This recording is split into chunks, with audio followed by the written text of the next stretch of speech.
Hello and welcome back to another DCM Online Academy. My name's Megan and today we're going to talk about syncing audio in Premiere Pro.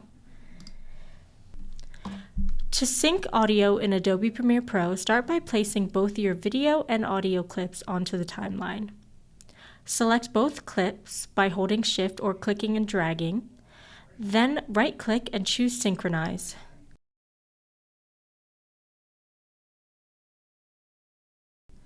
In the dialog box that appears, select Audio as a synchronization method and click OK. Premiere will analyze the wavelengths and align the clips based on their audio tracks. Once synced, you can mute or unlink and delete the audio that you don't want, leaving only the high-quality audio for use in your project. And there you go. Thanks for tuning in to another DCM Online Academy.